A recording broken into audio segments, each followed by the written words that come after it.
Okay, so this week, when we read about the splitting of the Reed Sea, and this whole Shabbos is considered such a celebratory Shabbos, the Shabbos of song, there's a very interesting medrash about the splitting of the Reed Sea. It says when the Jewish people crossed the sea, they all of a sudden saw these trees growing, and the children ate fruit from these trees, and the children, to reward the birds who were singing along with the children, the children gave the birds from the fruit from these trees. So the children are singing, the birds are singing, and the children eat from these fruit from these trees that grow miraculously suddenly, and they give the birds from the fruit that they're eating as well.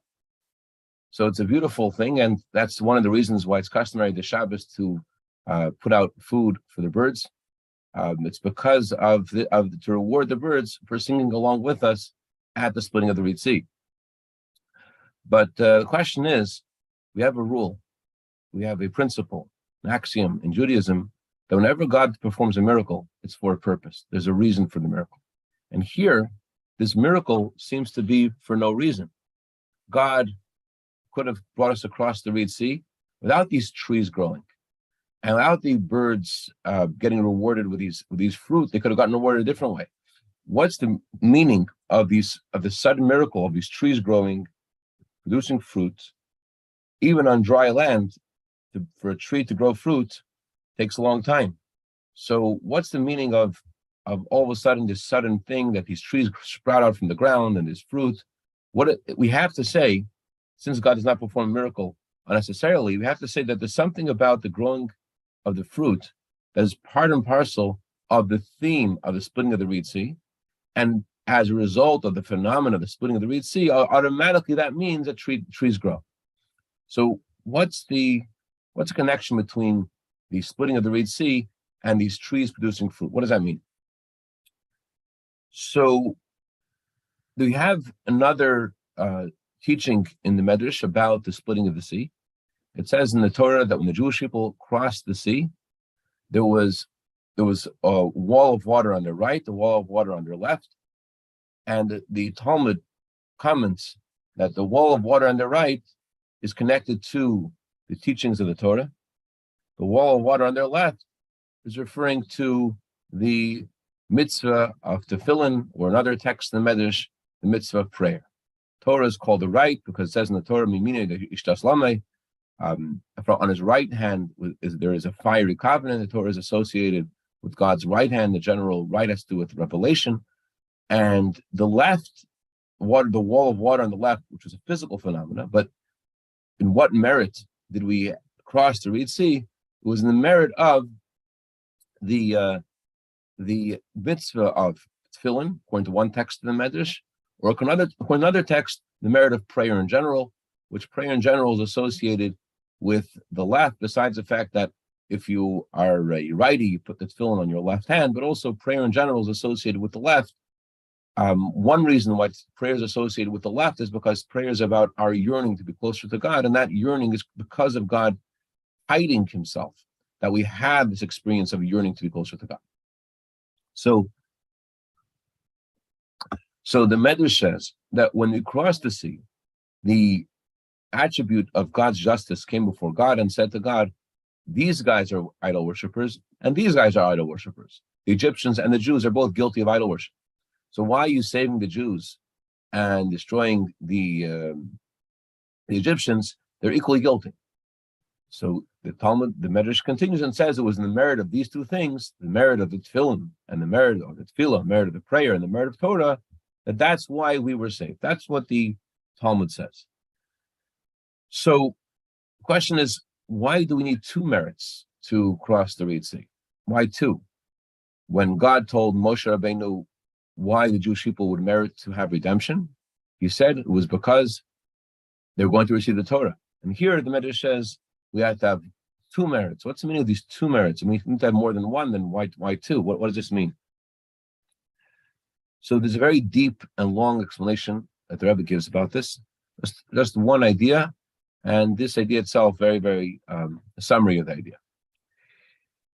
There is in the world the sea or the oceans, and there's the dry land. And the Talmud says, whatever you see on dry land, there is in the sea. The same kind of life and the same kind of what's the word? Topography, mountains, valleys. You find that in the sea as well. Kol ma sheyesh bayavasha yesh bayam. Whatever there is in dry land, says the Talmud, there is also under the sea. However, there's a difference. In dry land, everything that is here on dry land is exposed. Whatever is in the sea is hidden. So when it says in the Torah that God brought this miracle, the Torah uses the words Hafach yam layavasha. God transformed this sea to dry land, which spiritually means that God caused that which is usually hidden, just like the sea, everything is hidden in the sea. God caused that which is usually hidden to become revealed, to be exposed. God revealed that which was hidden before. So it's not just a physical phenomena, it's also a spiritual one. God revealed the godly energy in creation, not just the godly energy that vivifies and creates and animates every single thing in creation every moment. But the Talmud says further, a maidservant at the splitting of the Reed Sea saw more than the prophets, saw more than the prophet Ezekiel. Now, a prophet is privy to seeing hidden things, but depending on the prophet, how much he's able to see, it depends. God doesn't reveal everything to every prophet. And there are things which are hidden from prophets. And just like there are phenomena in the world that are hidden, so too there are godly lights of Hashem that are not revealed to the prophets. But at the splitting of the Reed Sea, the Torah says, the kol mayim sheba'ilam, all the water in the world split, which also means that all that was hidden, all the godly energy that was in this world and in the higher world was all revealed. And that's why it says that even a simple maidservant who wasn't on the level of Ezekiel, yet she was able to see all of this revelation. It wasn't because of where she was up to spiritually, it was because of the revelation of Hashem at that point. So just like there was a revelation of God's energy in creation, from the higher worlds, the revelation of the higher worlds and the higher lights of godliness, so too in this world, this was also reflected in a physical phenomenon. Ordinarily, we know, as it says in Koheles and Ecclesiastes, Ein chodesh tachas hashemesh. There's nothing new under the sun. What that means is that when God created something out of nothing during the 6 days of creation, yes, there needs to be a force to renew creation every moment, but there's nothing new that God has created since then. Everything that God creates since that moment is all recreating the original things that he created then. There's no new creatures that God has created since then. It's just a recreation of that which was there before. He is taking out of what was hidden and revealing it. But it's not a new yeshma. There's yesh me'ayin, creation from something from nothing is constant.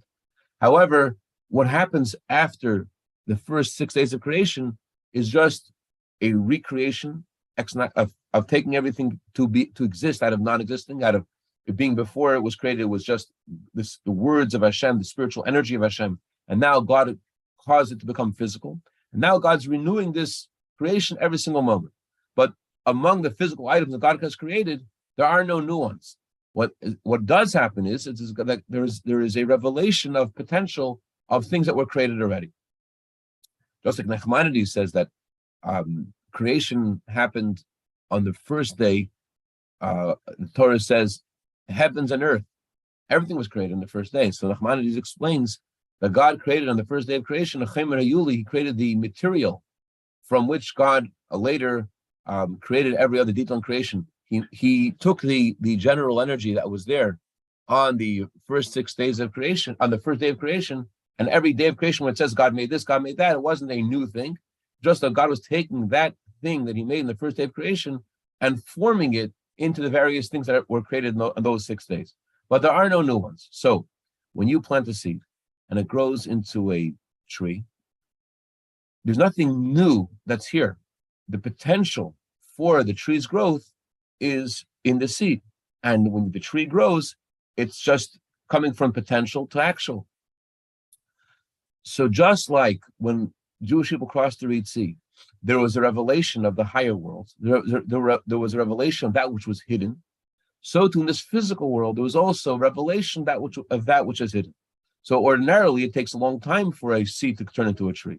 But just like when the Jewish people sang the song to Hashem, there was revelation of the godly energy that's in creation. They saw that which was hidden, and immediately all that was hidden in creation was exposed to their eyes.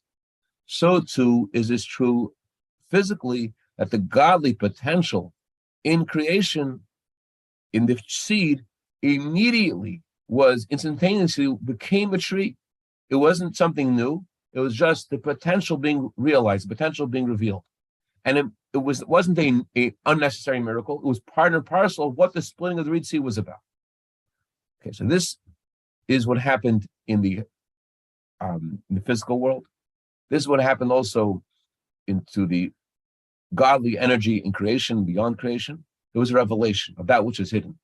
That which was previously like the sea, which is hidden, became like dry land, became exposed.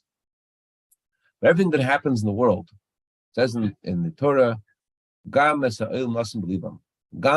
put the world in their hearts. That means whatever happens in the world first happens within us. So in order to cause a splitting of the Red Sea, there had to be something that happened in us to trigger this miracle. So the Talmud says that the attribute of justice says to God, you're going to split the sea for them? Based on what? These guys serve idols, these guys serve idols. So God said in response, it's the two mitzvahs, the mitzvah of tefillin and prayer, and the mitzvah of Torah study, that because of this, they deserve this miracle. What's going on?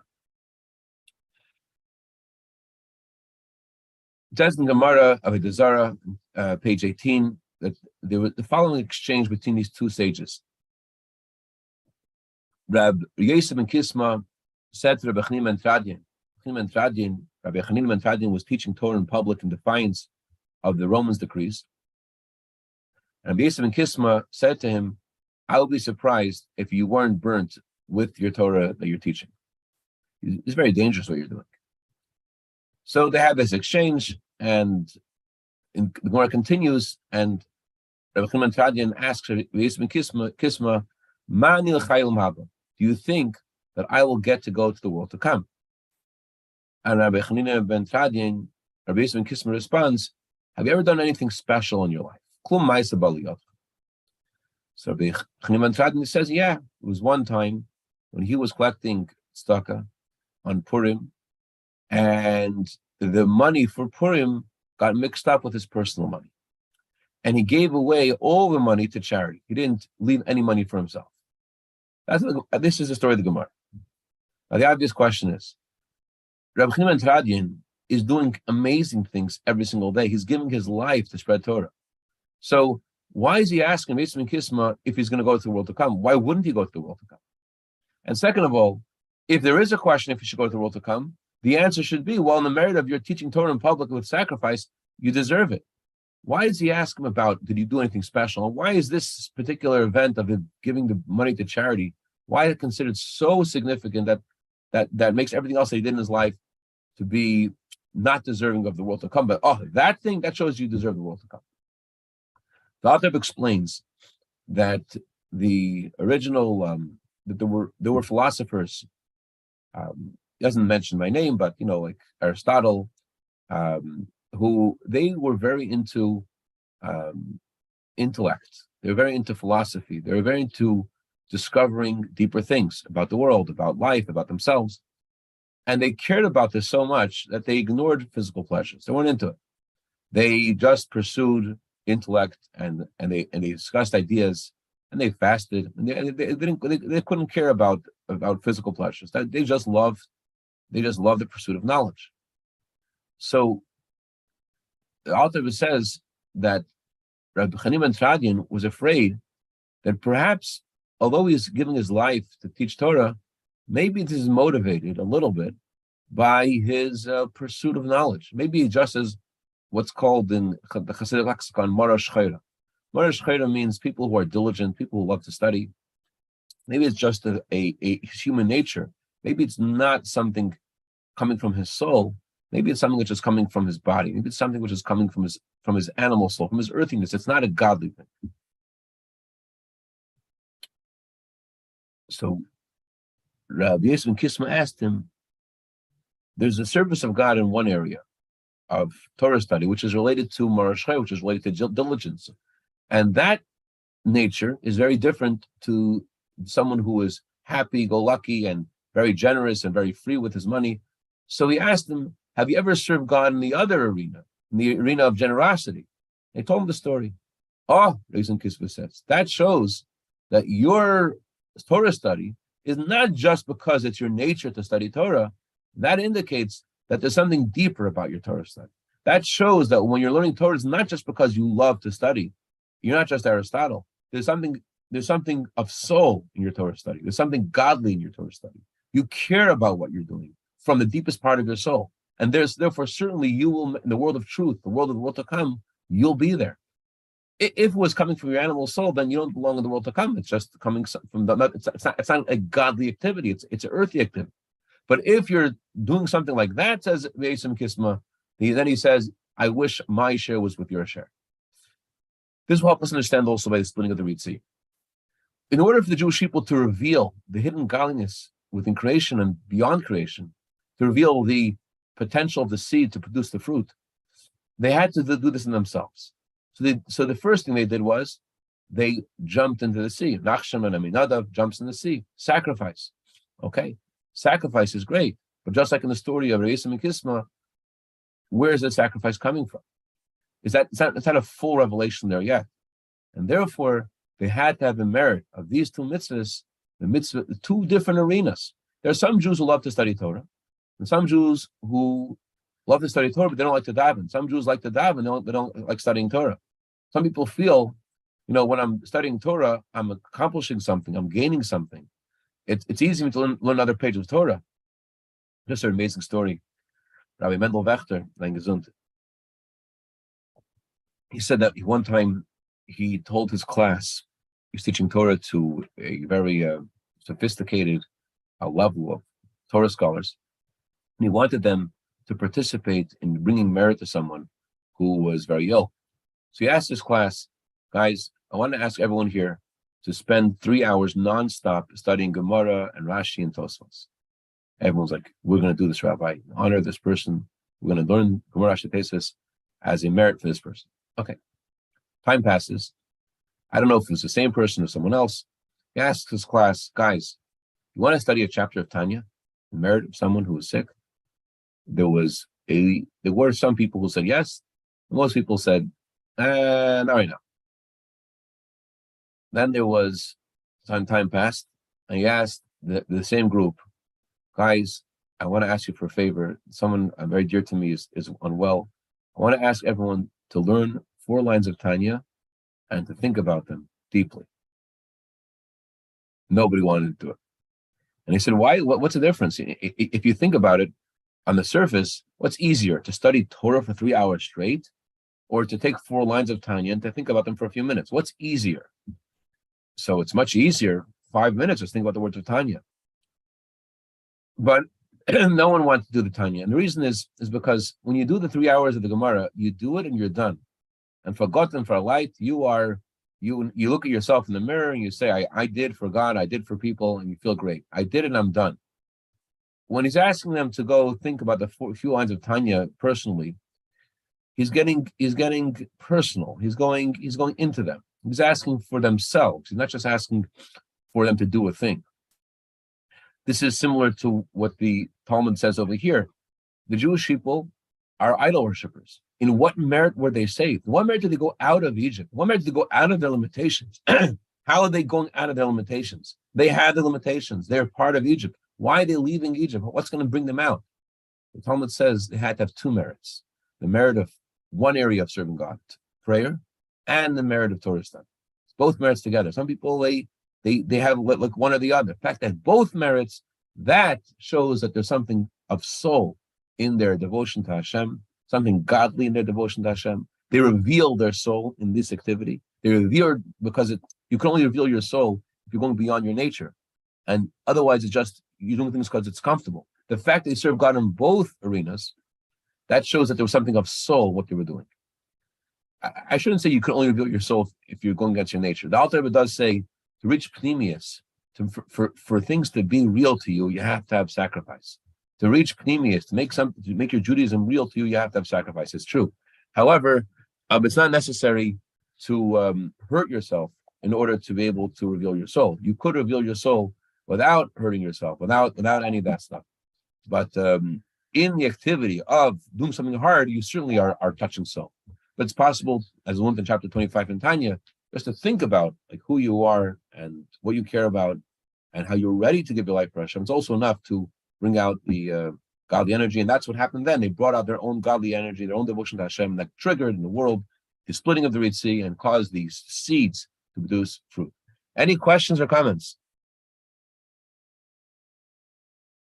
Chaim L'chaim, they wish help us all to see the splitting of the Red Sea today. Coming Mashiach, revelation of godliness and creation. We should see this happen right now, and we should see a real Refuah Shlema for